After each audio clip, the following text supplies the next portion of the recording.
Hi everybody, Angela here from Cozy Kutch Crochet.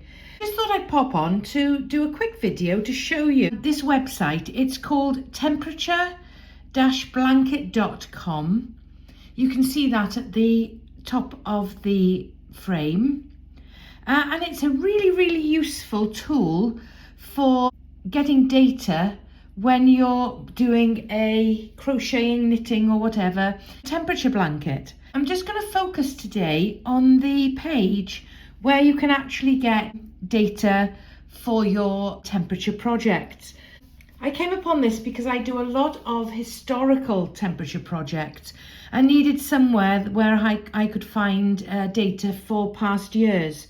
So I just thought I'd pop on and show you how I use this to get data from past years. So I'm just going to take a location that I'm going to be working on very soon. And all I do is I enter that in this place where it says search for a city, region or landmark. Now I'm in the UK, but I do believe that this will work worldwide. So I'm just going to enter a place, and today I'm going to look for Glasgow. And it gives me a few options, but I want Glasgow, UK. And then the next thing that it asks me is, what year do I want to look for? So if I just click here, it gives me a whole list of what I can use, going all the way back to 1920. So you're looking at 105 years of data there, 104 years of data. So for the purpose of this demonstration, I'm just going to look for 2002. And I want it to start from January the 1st. And I want the duration to be a year. So here I can put in a custom range, but I'm just going to stick to a year. And I'm going to just press the search. And it's searching for the weather data. Now then, when it comes up like that, you do sort of think, oh, what on earth am I going to do with that? If we look at the top, we've got a toggle here. We've got degrees Celsius. We've got degrees Fahrenheit. I'm going to use Celsius, but you can change that. Now, this I found particularly useful. You can have daily or weekly data. Now, when I'm doing my star temperature blanket, I use daily data. But when I'm doing a temperature scarf or a temperature cowl, which relies on 52 weeks of weekly data, I can then toggle it over to weekly and it will do that for me. I haven't actually tampered with the last one where it says weather source. I don't think we actually need to. It seems pretty good to me. So it's telling me here that the highest temperature was on the 1st of August 2002 and it was 23.1 degrees Celsius.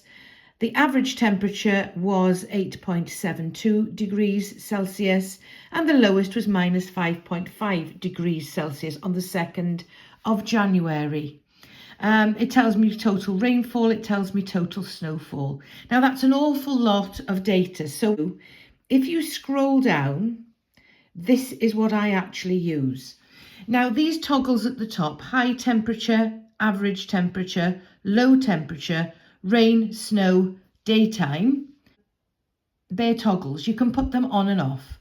So what I tend to do is decide, do I want high temperatures, average temperatures, low temperatures? So let me say that I'm going to do daily high temperatures for 2002. I don't want daytime. I've switched that off. I don't want snow. I've switched that toggle off, and I don't want rain. I don't want it to show, can you see these? If we watch this low column here, when I switch off low temperatures, that disappears, which I'm left with high and average. So if I switch off average, that then gives me day by day my high temperature each day in degrees Celsius. So as we can see here, on the 5th of January 2002, it was 7.1 degrees Celsius. Now it will give you this for the whole year. Rows per page, it's up to you. You can have 10, 50, 190 or the whole year scrolling through without having to turn pages. I'm going to stick to 10 because what I tend to do is this. I will round all of these up or down. So for example, 3.1 degrees, I will round down to 3 degrees. 1.5 degrees, I will round up to 2 degrees. So 0.5 and above, I round up, and then 0.4 and below, I round down. So here we are, 7.9 degrees would round up to 8 degrees. 4.1 degrees would round down to 4 degrees. And you can just scroll through the pages and it will just, the dates will change, temperatures will change. Or I can have the whole year. This is the whole year. I'm just scrolling through all the way down to the 31st of December. If I wanted to put the average temperatures on, I just change it over. You won't find as much variety in an average temperature because of course it averages out the day and the night. So you won't have any very high ones, you won't have any very low ones. But here we can see there is quite a bit of variety in this. I use average weekly temperatures when I'm doing a temperature scarf or a temperature cowl. When I'm doing a temperature blanket, I tend to stick to either daily average or daily high. I have in the past done daily high and low. So then I would put on the low and I would put on the high, and there it would give me the high and the low temperatures for every day if you were doing a high-low star temperature blanket. Now the other useful thing about this tool, we're actually in the weather tab. If you look at the bottom here, we're in the weather tab, but there's also a colour tab. So if we tap that, it actually allows us, now I haven't actually used much of this, but it's really good for choosing palettes. Then you can actually link your data to the palette that you've chosen. So it'll actually do everything for you. But I just find it really useful that you've got different gauges there. I'm just going to use temperature. You can just browse, you can say how many colours you want if you want to choose colours. So I'm going to stick to 10 colours and I'm going to browse palettes. And it really, really is such a useful tool. One hue, I particularly wanted one that had shades of blue. So I could use that one. 10 colours, it would take my data. It will split it up into those 10 colours. They're all down here. I would just match up my yarn with these colours.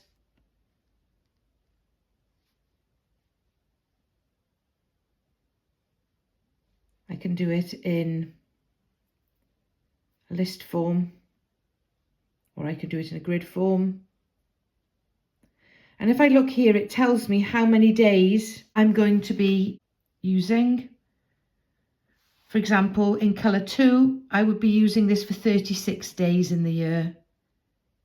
This colour here I would be using for 25. So it's pretty good. 23 days, 33 days, 57 days, 40 days. It actually tells you. That's with my high temperatures. Average temperatures obviously is different. It would tell you which colours you would need. And then it will actually link that in for you. Something else that you can do with this website, because it's not actually an app, there is no app for it. It is just the website. Something else you can do is use it for a current temperature project, temperature blanket. So what you need to do for that is use the custom duration that's here. And what you need to do is you need to put in the 1st of January 2025 if I'm using it now. And you need to go to a couple of days before. So I can try the 18th. Don't know whether it will work. Oh yes, it's searching. So what I've actually done here is I've searched, if I say 18, I've searched the first 18 days. Obviously it won't do today because the day isn't complete yet, but I've searched the first 18 days of temperature data for Glasgow, sticking to the same location. The first 18 days of January. So I tend to do my temperature blankets retrospectively. I don't actually do them on the day. So this is ideal for me because I can go through again, I can put my toggles on, I can switch off the ones that I don't need. I'm doing high temperatures this time. So there you have the first 18 days. This one here says, for the last few days, it does say the data may adjust as new information arrives. Consider working at least 6 days behind to account for possible changes. So therefore, I would work my temperature blanket up to the 13th, and then I'd wait for the data to become settled. This is the tool that I will use for this year's temperature blanket. So that's something else that you can do, is you can actually do your current temperature blanket using this, but bearing in mind you will need to work a few days behind. I don't suppose the data will change a lot, but I will just be leaving this until it does settle before using the data. I hope you found that little video useful. Like I said, I find it a very, very useful tool, and it saves an awful lot of head work. See you again soon. Bye.